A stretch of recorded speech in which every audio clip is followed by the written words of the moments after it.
continuación tenemos a Olli-Pekka Heinonen, director general de la Organización del Bachillerato Internacional, también conocido como IB, moderado por Lucía Figar, Chief of Corporate Innovation de IE University. Este panel contará con varias IB World Schools donde debatirán los aprendizajes y las conclusiones que la pandemia ha aportado en la educación.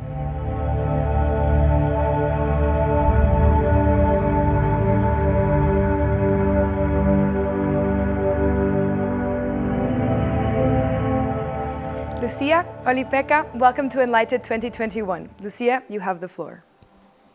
Thank you very much, Julia. We are very honored to have you here, Director General Olli-Pekka. Thank you very much, Lucía. We're deeply honored to have you with us to reflect on what have the schools learned during this pandemic. You have been appointed Director General of International Baccalaureate, the world's most important, or at least influential, network of schools, just 5 months ago in May. So in the middle of a pandemic that has closed the schools and universities across the planet, impacting 3 billion learners. What is it like to take on the job in these circumstances? Well, of course, it's very challenging. And I'm not talking about myself now, but I'm talking about the students and teachers and schools who have had to struggle in these very special, turbulent moments. And of course, the big challenge is that how to, for example, safeguard for each student the hard work that they have done when it's, for example, impossible to have the tests the way that we have been organizing them earlier. So it's been very challenging. But on the other hand, very inspiring and motivating, cause it has showed us that there are so many things that we need to do better in education. And now, kind of after the pandemic, I think there's a kind of a triple challenge for the world of education to get the children who were out of school back to school, then to make sure that the quality teaching and learning is there, and also make sure that the lost learning gaps are reached. Yeah, but with COVID-19, entire educational systems countrywide have served as kind of guinea pigs, let me say it that way, to experiment with online learning almost overnight, shifting entirely the way they teach and learn, experimental also with platforms, with video conferencing, with online collaboration, with new ways of assessment. So many of these changes and innovations have happened locally at each individual school. And now I think looking forward, there are a lot of best practices, lessons to be shared, to be learned. How do we now as a society bring together all that has happened in order to improve educational systems? Today's day at Enlighted is dedicated to the improvement of educational systems, to innovation of educational systems. And I know you've always boosted innovation in all your positions. So is it now a responsibility of the different governments, or do independent organizations like the IB have a role in this challenge? Mm-hmm.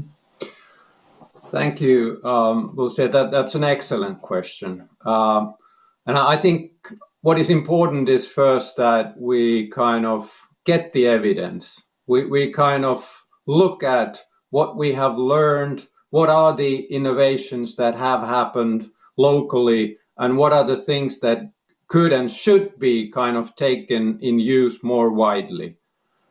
Then there's the next step, which is the step that once we have gathered that evidence, that we should act on it.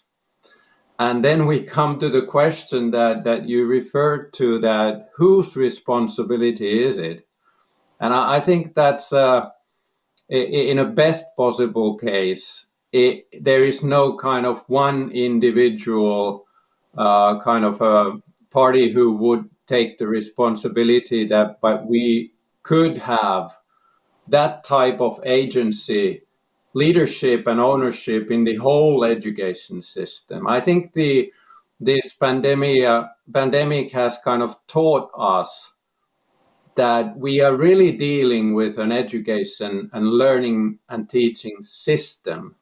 And system in that sense that the different parts of it are very strongly interconnected. And I don't think that the kind of traditional way of thinking about kind of top-down regulations, they don't function anymore. We don't get those innovations happening that way. But we need to able to go develop together with schools the best possible solutions. And that is something that IB is very strongly committed and using, of course, the high expertise of its teachers and educators and schools to kind of take that innovation spirit forward. So it would be, in a way, the capacity to innovate, I'm sure, that should be scaled according It to... is exactly that way, that it's not kind of governing with kind of performance, but it's really governing by creating the capacity in the kind of whole system, and also creating the resilience with schools to take the kind of new learnings, but also the challenges, kind of the whole community to answer those. Okay. So, Olli-Pekka, this is your first time at Enlighted, and probably, well, aside from the events of IB, one of the first public events you have joined as Director General. And I'm sure the audience would like to know, there's many schools following us. What are your goals for the next few years regarding the International Baccalaureate organization? Well, I would say that there are 3 goals that I have now on top of my list. The first one is that I think we are in a world where we need to reinvent learning and teaching for the next wave of humanity. We are tackled with global challenges, and there is clearly a need for us to connect in our teaching and learning to those challenges. And that is kind of something that we need, not kind of only kind of local and national identities, but we more and more need also a global identity to tackle those issues. The other thing that I see important is connected what we just talked about, the kind of how to take the learnings of the COVID-19, and that's the kind of stewardship of inspiring and inspired teachers and educators and school communities in the system, to make that kind of system being adaptive and innovative in its character. And the third one is that kind of coming from a different system, we, and I've seen it so clearly that kind of IB could have a much, much more stronger role in the kind of communication of the global education system, that we could give much, much more and kind of co-develop with other actors the answers for the future of teaching and learning. Oh, that's very interesting. So maybe we can exchange points of view also with a few principles that we have here. We are honored to be joined also by 3 highly relevant IB World Schools in this conversation, represented by Principal Andrew Rattue from St. Clare's, Oxford in the UK, President Carma Elliot from UWC in Singapore, Southeast Asia campus, and Director General David Hawley from the International School of Geneva in Switzerland. Welcome to the 3 of you. We're very honored to have you. And I was thinking I could ask you, as you represent different schools and have different regions of the world, the same questions, so you can give the audience your own point of view. Many students worldwide, those who don't have internet access, have seen their education disrupted, increasing the equity gap. We've seen also negative effects on student performance, mental health problems, teachers overwhelmed, international student mobility also deeply affected. But I would like to focus on the positive effects of COVID, if any.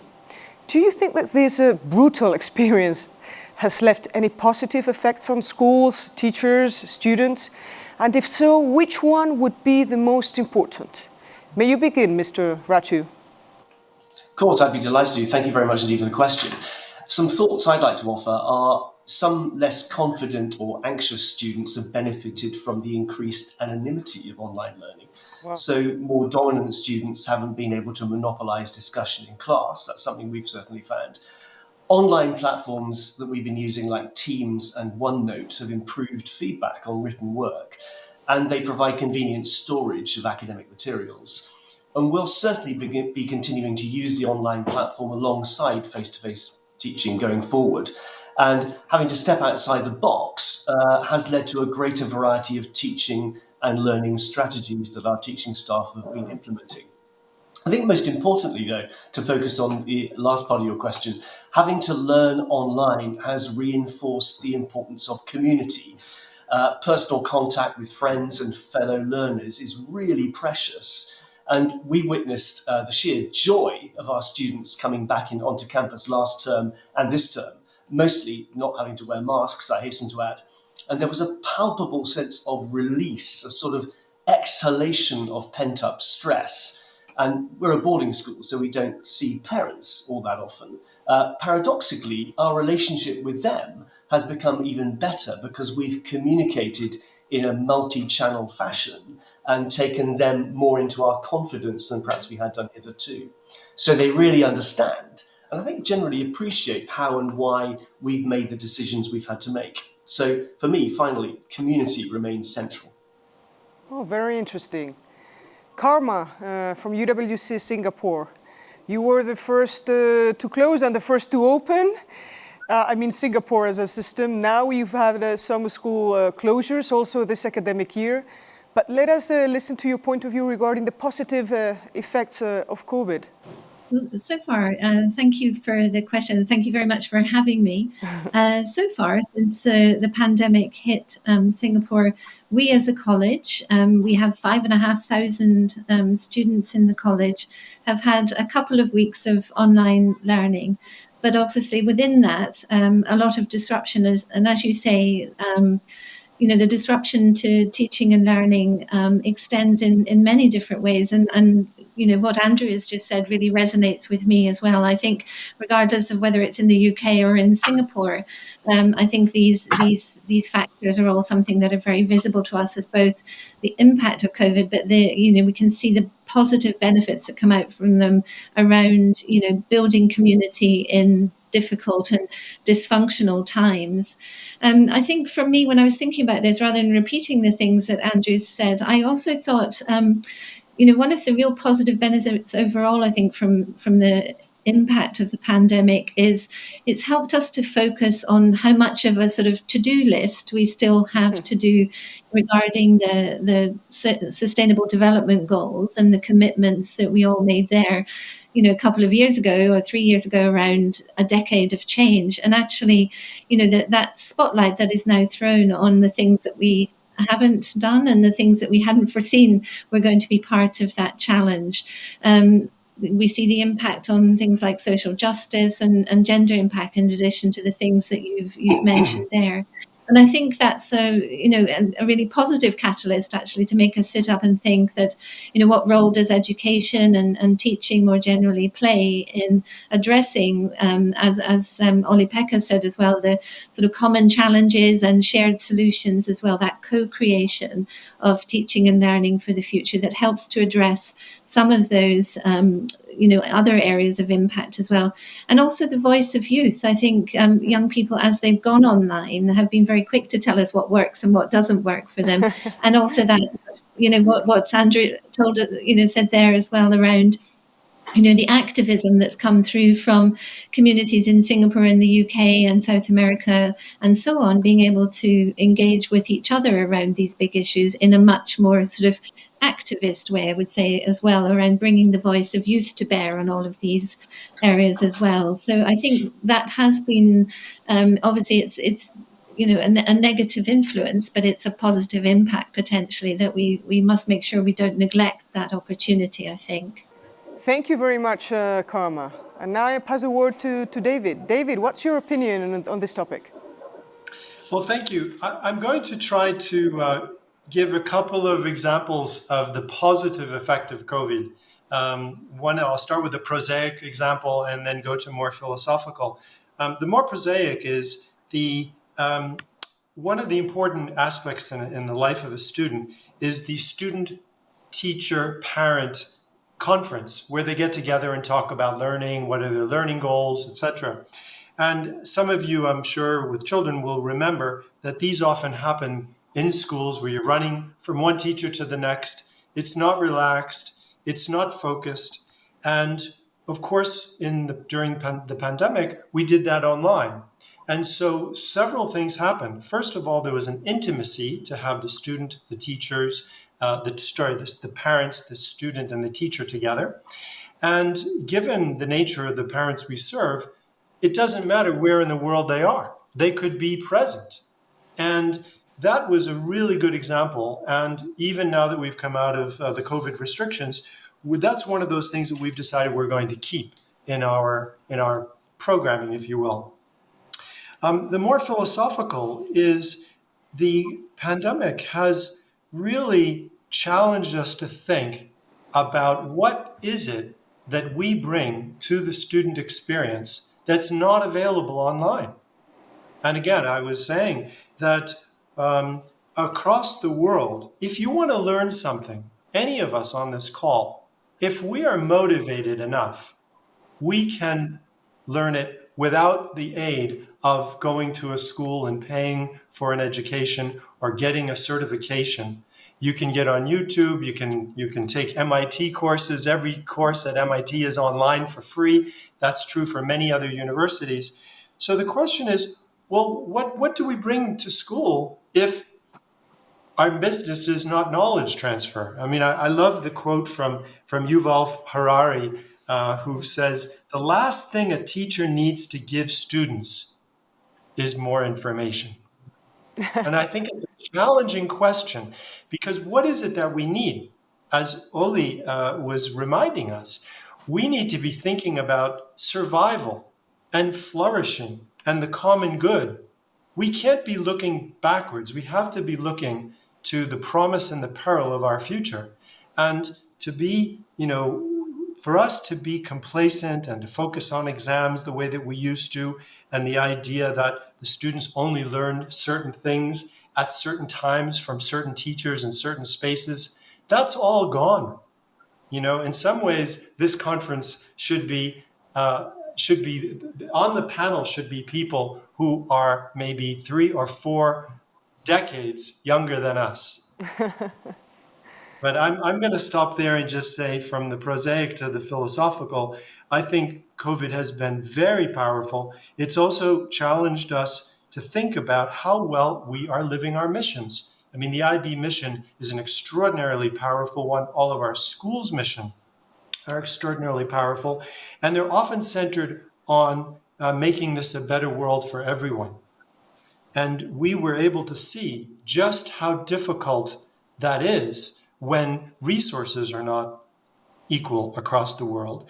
But we also learned that indeed we are truly interdependent and interconnected. And we have COVID to thank for that.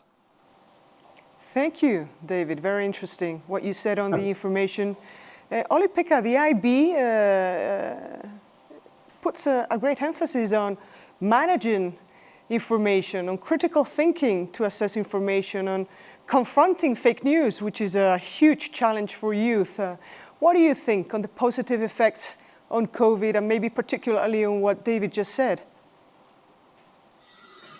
Well, I would like to continue with David's kind of the more philosophical question, because that's really the question that is a school, is it a place or is it a service?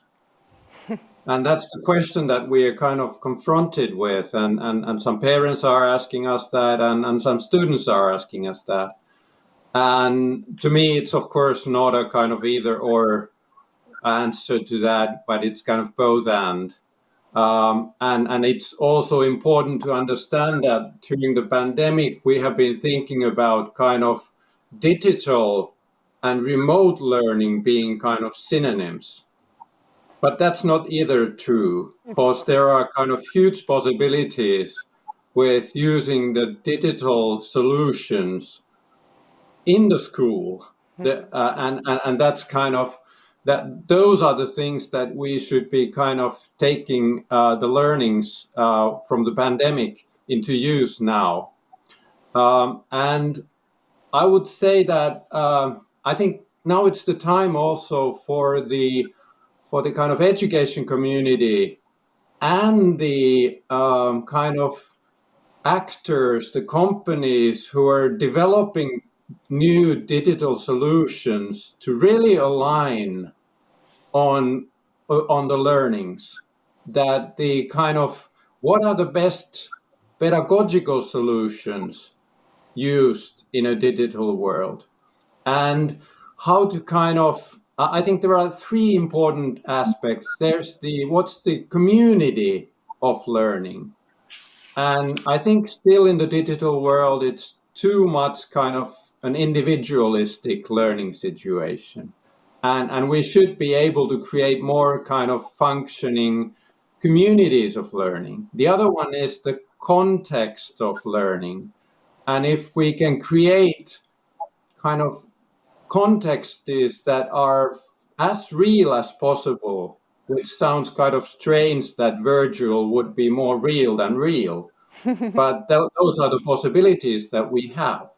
And then there is the content. And in that, I think it's the question that how the content could be kind of created in the process of learning.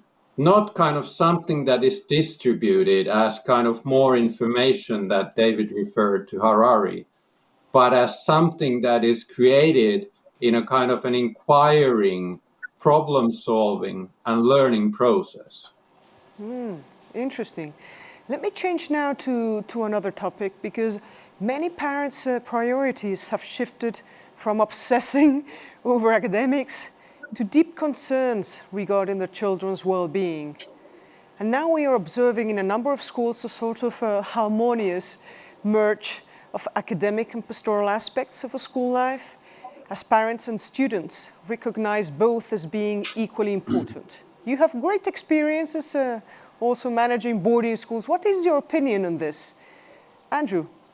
Yeah, well, thank you very much indeed. It's a very interesting question. I mean, I think it would be naive to think that parents don't value academic achievement as highly as they ever did. I think that the IBO has done a really good job of managing IB diploma results over the last 2 years. So in some ways, it's too early to tell whether there's been a genuine shift in parental attitudes. After all, virtually all our students achieved or exceeded their predicted grades in 2020 and 2021, and they got into their first choice universities. So maybe we need a normal year or two before we can take stock of that. Having said this, academic achievement and good pastoral care are inseparable. And in many ways, a boarding community is ideal in that there's a complete fusion of both. Welfare is our absolute priority, and academic success at whatever level the student can achieve is very much a part of part of their sense of themselves, their self-worth, their mood, and the way they interact with others. It's good practice, I think, in most schools for staff to play a part for all staff, academic staff, to play a part in pastoral care. So I think you'll find in most UK and international schools, teachers are also personal tutors and lead many co-curricular activities beyond the classroom. So I think the pandemic has really shown everybody the importance of outdoor exercise, really basic things, good quality sleep, a healthy diet, and most importantly of all, it seems to me, laughter as the best medicine. I agree. Carma, what is your opinion? And again, I can't help but agree with Andrew. And I'm not sure I accept the premise in your question about valuing that changing view of valuing the education and the results over well-being, and that shift there. I think, and in particular, as Andrew said, I think, some of the debate certainly, which is very alive and well in this part of the world about grade inflation, I think is potentially going to come back to haunt us next year in some of those discussions with parents and students. But that said, I think, we were talking earlier about the importance of human connection and personal connections, and how COVID has shown us how important that is to well-being and to the welfare of young people and to communities and families. And one of the principles, just from a UWC perspective, one of the principles of a Hawleyan education is very much that connection to the outdoors and an outdoor education as well. And we have certainly seen a growing, desire for the decompression that connection to nature brings for our community as a whole, in terms of building empathy for each other. So working together around some of the challenges and just connecting into nature and sort of communing with nature together, building resilience. I think, resilience not just from the point of view of being, a tough one and seeing things through, but around, resilience that is about, accepting challenge and being able to respond to it for one's own personal welfare as well, and again as a community, and also for its restorative value, I would say. So where the outdoor education is very much embedded in our programs in the UWC movement, and here in SEA, it's a very strong part of our curriculum. It's very much something valued as additive to the school day, but in addition to being embedded in the curriculum. And we are doing some interesting longitudinal research on that with a university in the United States to really, and we've extended that. Actually, it was due to conclude a couple of years ago, but we've extended that to see actually what the role of that, outdoor education, the commitments that young people are making anyway to environmental sustainability, what that looks like in terms of welfare and well-being within the overall curriculum as well. So I think it's, that the focus that there is, of course, and rightly so, on mental health and well-being. It's a very interesting, discussion, I think, around the role of outdoor education, the sort of green school movements, education and learning through play, and some of the work that the Lego Foundation is doing, for example. I think these are all interesting dialogues that we need to have to learn the best from each other, and including in it some real, data-driven research as well. Thank you. And what about in Geneva? Do you feel your students and parents are more concerned over well-being? What do you feel, David? It's a great question. I mean, my sense is that, again, going to somewhat positive angle, COVID has reminded us that our business we're in the human development business. We're in the business of, our currency is not information. Our currency is the quality of relationships that we are able to cultivate through whatever we do at our schools. And I think that, students came back on campus was a dramatic one, because they recognized a hole in their life that needed to be filled. And it wasn't that they needed the teacher to help them with, classical physics. That's not what they were missing. They were missing the human connection. And I think that as we talk a lot about health and well-being of students, and the great work of people like Kurt Hahn and the Lego Foundation, and the outdoor forest school movement, all of that, which makes complete sense. I think we should be a little bit more focused on what is this system, where in the systems does all this stress come from? And I'd like to be a little bit more provocative. I think it's our responsibility. Full disclosure, I was the chief academic officer for the International Baccalaureate, responsible for all of the programs 4 years ago. So apologies to everyone. But I think we are the source of the problem. I think that, Olli, in your new role, you've got to be bold and disruptive. Because if we are in the human development business, we're not in the human sorting business. You know, there's so many problems, whether it be A-levels, GCSEs, IGCSEs, the IB itself. We have set up structures that are backwards looking and are easy for assessors. Because yes, it is valid and it is reliable to do things like to assess written exams. That's such a heavy emphasis and problem solving on paper that within two problems, one is a fixed period of time, and the second is it all happens in the month of May. We know about human development that not all children develop and ripen in May of their second year of a 2-year program. We have students who can take the IB higher level math course before they sit down and take a single course from an IB teacher because they are so far ahead. We have students who are able to demonstrate that they are bilingual in several languages, and the IB insists that they take an exam. I think we have got to figure out more flexible ways for students to show what they can bring to the world rather than exams that are under high pressure that do not recreate in any way what our lives are like as professionals trying to do good work in this part of the 21st century. So I think we've got a major challenge to say we are the source of some of the problem by overemphasizing the terminal exams, and we need to make some different exams like value the core of the IB more than we do. So I'm just throwing out some controversy. We have here the correct person to answer. Olli-Pekka, please. Thank you. Very kind of interesting views from all of you, and kind of my thinking on this issue is that maybe again a bit the question that it's not kind of either or, but it's kind of both and I think we have learned the fact also again that kind of learning and well-being are strongly interconnected. Mm-hmm. So if the well-being is not there, there is a hindrance for learning. And also when the learning is there, it can create the capabilities of taking care of one's own well-being.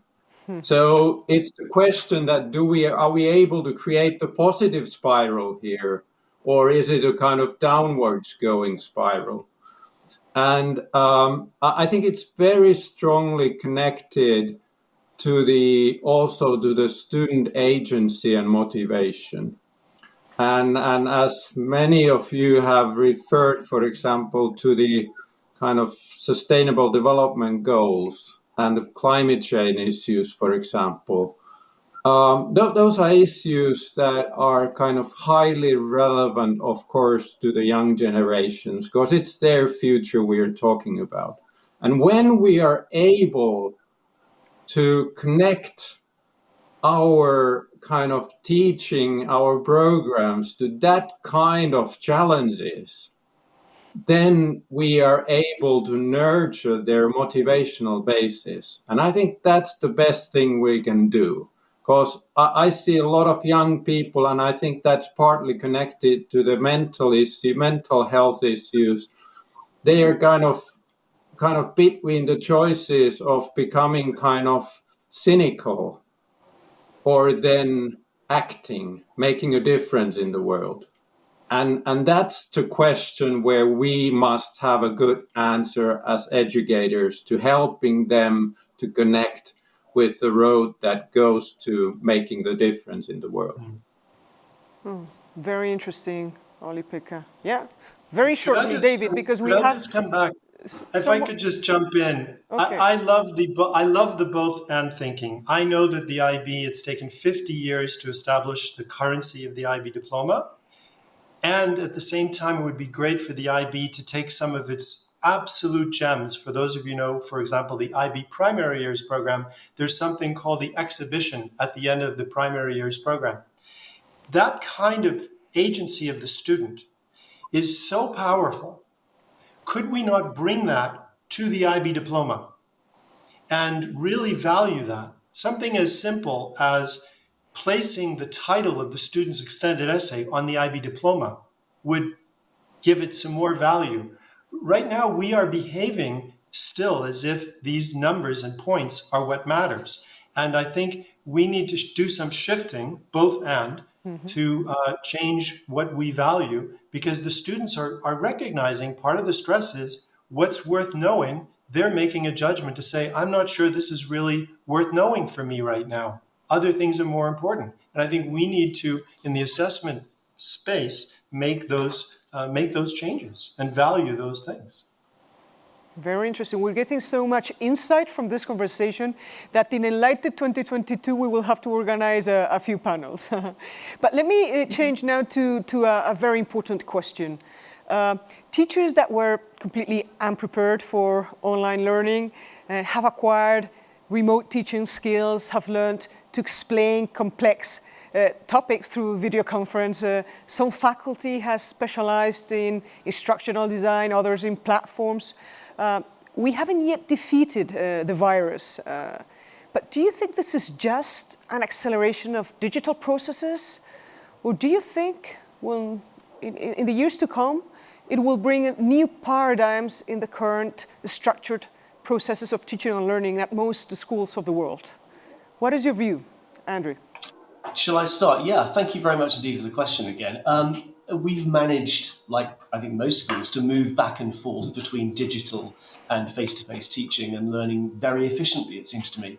And it's great that technophobia seems to have become a thing of the past. Even colleagues of my sort of generation are reasonably comfortable with it.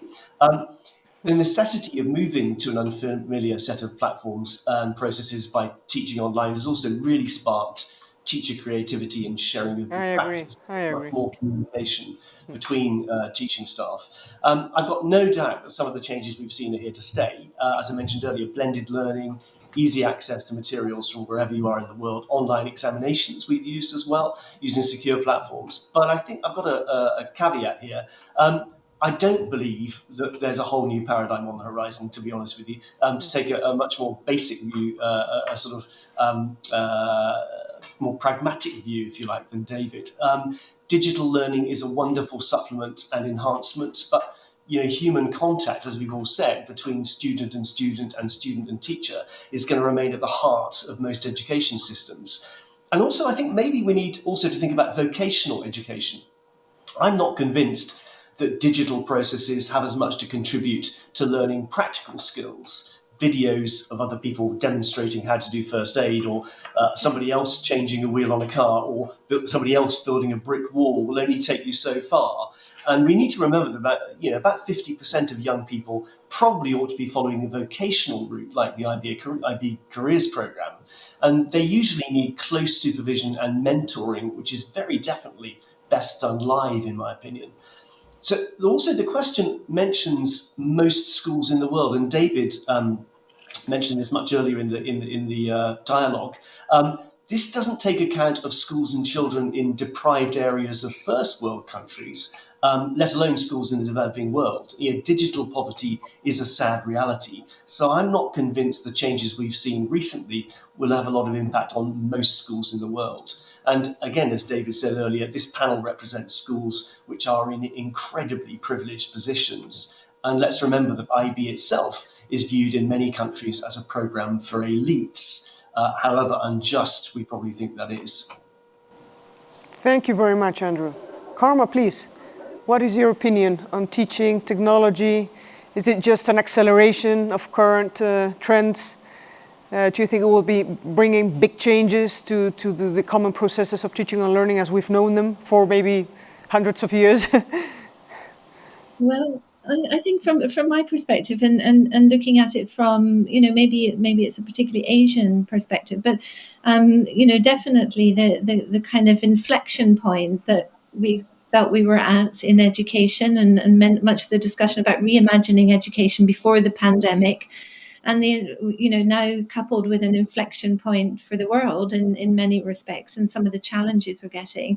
I think the pandemic has definitely been a catalyst to deliver what, for those, as Andrew said, from those with the privilege of access to digital education, it's definitely become a higher quality experience. And I think it's incumbent on us to use that experience and the fact that we've developed a higher quality experience through this challenge to apply to the work that is going on reimagining education, about more inclusive education, and to learn from how how our own experiences at scale, in some cases, could be brought to bear to address the whole question of wider sort of tech deficit in the world, and how to bring programs to others through digital learning as well, and particularly perhaps for displaced and marginalized communities. I think there's a lot of learnings from the recent past and the current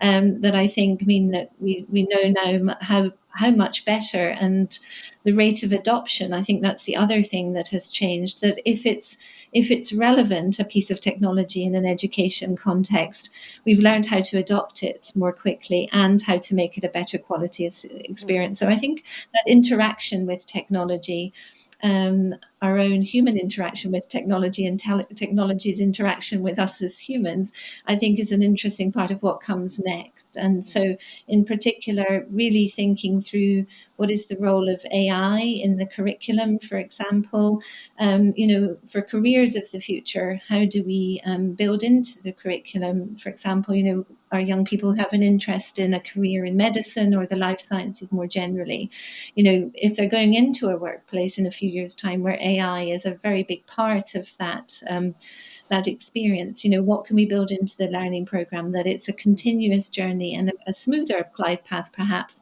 on those more caring careers, but also from the vocational point of view as well. So I think there's a lot of potential here to make it a smoother glide path or a smoother journey for our young people by looking really to see what some of those more exponential technologies, how do we bring those more to bear into that sort of the life journey, the learning journey within our schools and colleges as well, and again using that for wider benefit. How do we make that more readily available with some of the tech entrepreneurs who have benefited so considerably from the pandemic as well. I think there's a lot of interest in education for good in that respect as well. So again, I think we're on the cusp perhaps of, the revolution that is for good through the use of technology around inclusion and access in particular. What about you, David? How do you see the next normal? We're still in the new normal. We surely won't go back to the old normal. How do you see the next normal regarding teaching and technology? I mean, I think that this question about technology is like asking a fish to talk about water. If you ask somebody who is in their teens, the age of the children in our schools, they are living technology-rich lives, including in the most, as you say, Andrew, some of the most economically challenged communities of the world. Children have access to a cell phone, and increasingly, maybe electricity and internet could be intermittent, but by and large, people have access. So I actually don't think that technology is the question. I think technology is the water that we live in, and we need to just understand it and use it well. And I think the central questions remain. What's worth knowing? What's worth being able to do? And what sort of person should I be if I want to contribute to the survival of humanity? And so I think technology is a tool that should be brought to bear to those questions. And whether it's simple things like, over the weekend, I'm sure maybe some of you tried to do something and you got stuck. What did you do? You Googled it and you went, got a video and said, okay, that's how I do this on a new bicycle that I have. That's the competencies we need to develop in our children. Lifelong learning, agency, interacting in and with the world, interacting with others, using complex tools and resources, being multi-literate, understanding, different cultures well, different points of view, not just different languages. So I think technology, in some ways, we need to watch it and use it, and it should not define what we do in education. We have, as I said, our business is the relationship-built business, and trying to figure out as best as we can the unknowable, and that is what is worth knowing and being able to do and being, so that you can thrive and flourish and contribute to a better world. With technology. With technology. Olli-Pekka, what is your view on this as Director General of the IBU? Well, I think that during the last decades we have used kind of huge amounts of money to education technology. And at the same time, I think it's fair to say that that investment has not been very kind of money well spent, I dare to say. That's what the kind of surveys say when we connect it to learning. And I think that's the kind of big issue that once we're talking about education and technology, we are sure that we keep learning in the center. And of course, as David said, then there's a question of what is worth learning. But that must be the kind of starting point. And the other starting point is that if there are solutions that can help teachers and educators to concentrate on connecting with the students, there are kind of huge possibilities. And of course, if there are kind of tools and applications for the school administration to be more efficient, that's also definitely a positive one. But kind of, I think we are in the very beginning of this process of kind of utilizing technology in helping teaching and learning. And we must make sure that we do not kind of take technology in a way that we use it where the technology is best at. Like, for example, we know that artificial intelligence makes certain things very easy to measure. But the question is that, are those things worth measuring? And in many cases, from the point of view of learning, they are not. And we must kind of be cautious in that sense that we make kind of ethically and otherwise kind of sustainable solutions. At the same time, it was like published in Finland last weekend that we had an arrangement in place for the last year and a half that Finnish children who were in Syria, Al-Hol refugee camps, were taught by a Finnish teacher in Finland with the children's mothers' mobile phones. Wow. And that actually the results have been very, very positive. And when there are kind of these types of kind of hinders to overcome with very special circumstances, technology can make a big difference. Very interesting. So we've run out of time. So I would just like to thank you very much. Andrew from St. Clair's, Oxford, David from the International School of Geneva, Écoline, Carma, Elliot, a special thanks to you because of the different time zone. We appreciate your effort.